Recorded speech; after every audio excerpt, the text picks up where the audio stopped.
Assalamualaikum warahmatullahi wabarakatuh. Perkenalkan, nama saya Dai Santi dari kelompok 11.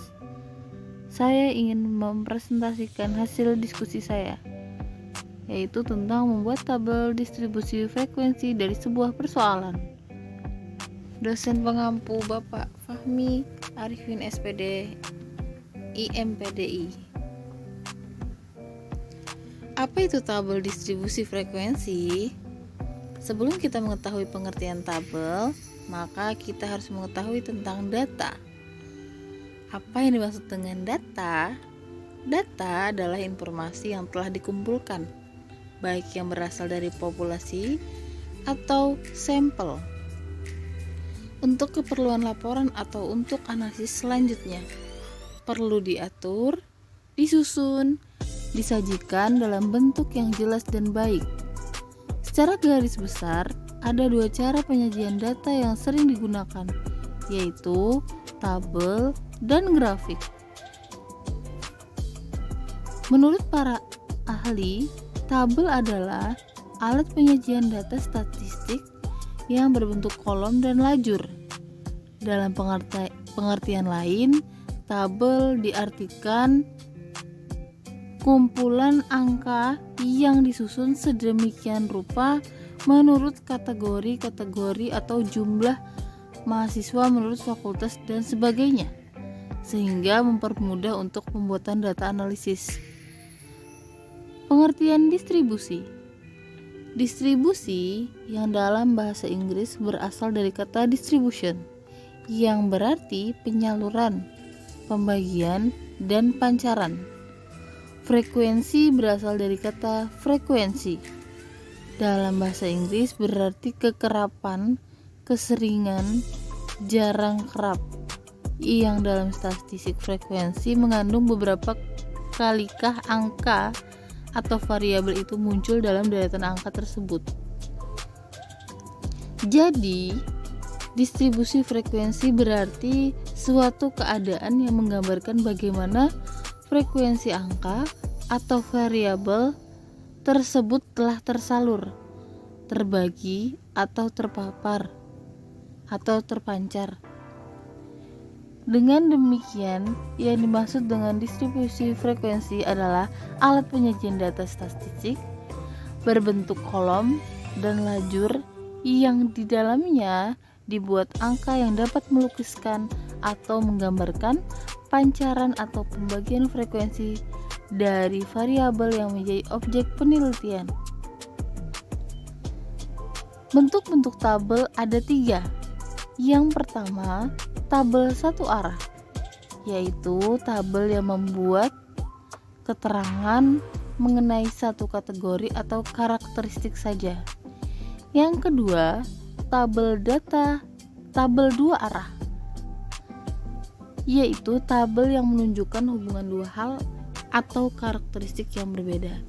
Yang ketiga, tabel 3 arah, yaitu tabel yang menunjukkan hubungan 3 hal atau 3 karakteristik yang berbeda. Macam-macam tabel distribusi. Dari distribusi frekuensi, yang pertama ada tabel distribusi frekuensi data tunggal, yaitu alat penyajian data statistik yang angka-angkanya tidak dikelompokkan, yang terdiri atas tabel distribusi frekuensi data tunggal yang berfrekuensi 1. Yang kedua, tabel distribusi frekuensi relatif, yaitu jenis tabel statistik yang di dalamnya menyajikan frekuensi dalam bentuk angka presentasi. Yang ketiga, tabel distribusi frekuensi data kelompok, yaitu tabel distribusi frekuensi yang menyajikan frekuensi dari data yang dikelompokkan. Yang terakhir, tabel distribusi frekuensi kumulatif, yaitu tabel statistik yang menyajikan frekuensi dari data yang dihitung dengan ditambah-tambahkan baik dari atas ke bawah maupun dari bawah ke atas. Inilah contoh-contoh tabel data yang ada pada slide berikut. Ini ada yang pertama adalah contoh tabel data tunggal, kemudian yang kedua adalah contoh distribusi frekuensi data kelompok, yang ketiga tabel distribusi frekuensi kumulatif, dan yang terakhir contoh tabel distribusi relatif. Nah, jadi dari data atau cara membuat untuk tabel distribusi frekuensi ini ada pada kelas 5. Inilah langkah-langkahnya, cara untuk membuat tabel distribusi frekuensi dari sebuah persoalan yang ada pada kelas 5. Di samping kanan ini adalah hasil nilai ulangan matematika kelas 5. Yang pertama yang harus kita lakukan adalah 1. Cari nilai terendah dan tertinggi. Nah, dari angka-angka tersebut ada 70, 60, 80, 70, 80 sampai yang terakhir 80. Kita cari nilai yang terendah adalah 50. Kemudian nilai yang tertinggi adalah 100. Cara yang kedua adalah buat tabel yang terdiri atas 3 kolom, yaitu yang pertama nilai ulangan matematika, yang kedua turus, yang ketiga frekuensi. Cara yang ketiga yaitu hitung banyak data masing-masing nilai dengan turus, yaitu simbol garis vertikal yang berjumlah 4 dan 1 diagonal untuk menunjukkan nilai 5. Nah, jadi di sini kan ada data yang data yang pertama tadi yang tidak tersusun, kemudian kita masukkanlah nilai ulangan matematika. Jadi dari angka 50, 60 dari yang terkecil hingga ke terbesar. Kemudian kita turuskan di sini berapa banyakkah yang mendapatkan nilai 50. Nah, turusnya di sini kita tulis 1.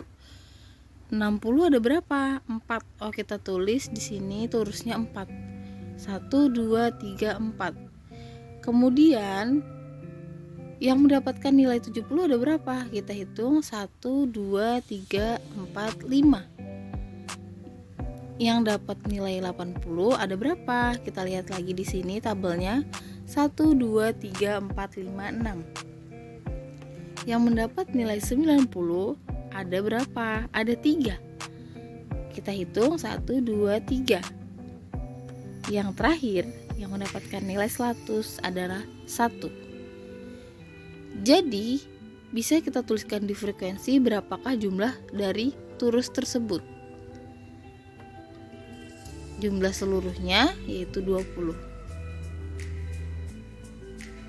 Jadi hasil kesimpulan dari nilai ulangan matematika kelas 5 sebagai berikut. Dengan demikian, nilai ulangan matematika yang paling rendah adalah 50, yaitu ada 1 orang yang mendapatkan nilai tersebut.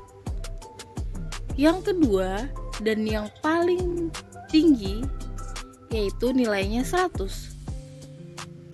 Dan yang mendapat nilai 100 tersebut adalah 1 orang. Yang terakhir, nilai yang paling banyak diperoleh oleh siswa yaitu berjumlah 80. Mengapa 80? Karena di sini 80 banyak anak yang mendapatkan nilai 80 yaitu sebanyak 6 orang. Kesimpulan, statistika adalah ilmu pengetahuan yang telah digunakan dalam kehidupan sehari-hari. Pemerintah menggunakan nilai statistika untuk menilai hasil pembangunan masa lalu dan juga untuk mengambil rencana masa mendatang. Tabel adalah alat penyajian data statistik yang berbentuk kolom dan lajur. Dalam pengertian lain, tabel diartikan kumpulan angka yang disusun sedemikian rupa menurut kategori-kategori atau jumlah yang sudah ditentukan. Yang terakhir, pengertian distribusi. frekuensi adalah penyusunan data dalam bentuk kelompok mulai dari yang terkecil sampai yang terbesar berdasarkan kelas-kelas interval dan kategori tertentu. Bentuk dari tabel yaitu ada 1 arah, 2 arah, dan 3 arah.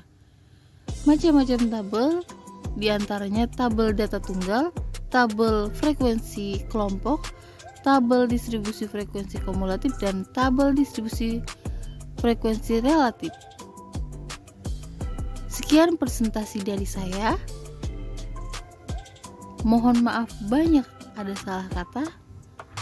Saya akhiri. Assalamualaikum warahmatullahi wabarakatuh. Terima kasih.